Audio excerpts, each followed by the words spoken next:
ওই কিরে কিরে মধু মধু একবারে পুরা মধু এই যে ওই কিরে মধু মধু এই যে দেখা যায় এই যে হ্যাঁ করে আমি যখন কানাই ঘাট যাই হরিরাম পারে দেখি সাইকেল দিয়ে আসতেছে আর এখন বিকাল হয়ে গেছে আমি যাচ্ছি হেরামন শহর থেকে ঘুরে আসছে সিলেট ঘুরে আসছে না একবারে পুরা মধু খাইছে মধু পুরাই মধু এই যে একদম ভাইরাল জায়গায় আছি ঠিক আছে ওই লাল লাল লাল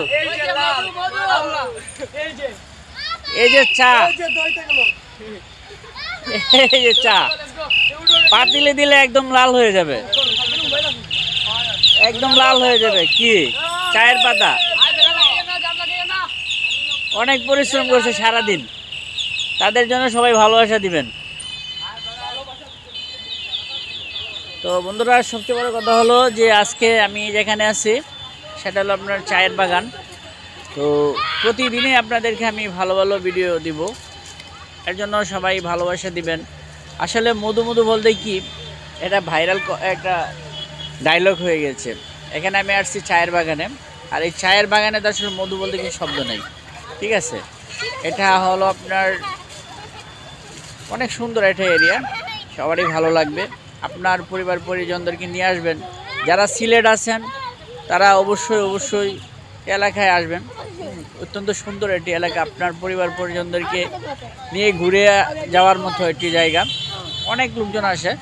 তো যারা হয়তো অনেকে জানেন না এখানে চায়ের বাগান আছে, এটা আপনার হরিরামপুর গ্যাস ফিল্ডের আগেই।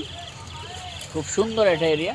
ওই উপরে কিন্তু আরও অনেক পাহাড় আছে, পাহাড়ের উপরে কিন্তু আছে, আমরা ওই দিক যাচ্ছি না। আমি এখানে আমি রাস্তার সাথে যেগুলি আছে এগুলি আপনাদেরকে ভিডিও ধারণ করে দিলাম। তো আপনার পরিবার পরিজনদেরকে নিয়ে আসতে পারেন, খুব সুন্দর পরিবেশ। কিন্তু এই পরিবেশে যে কারো ভালো লাগবে, আপনার সন্তানদেরকে ঘুরে নিয়ে যান, তাদের মনকে ভালো করেন। আপনার শুক্রবার যেদিন ফ্রি থাকেন এদিকে আসবেন। তো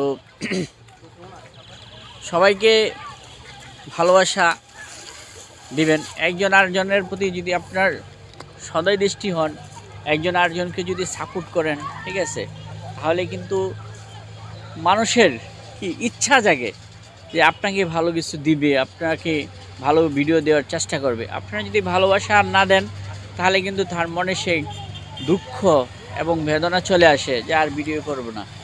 আমি যেখানে আছি সেটা আসলে এরকম পরিবেশ কিন্তু প্রতিনিয়তই পাবো, প্রতিদিনই আপনাদেরকে ভিডিও দিব।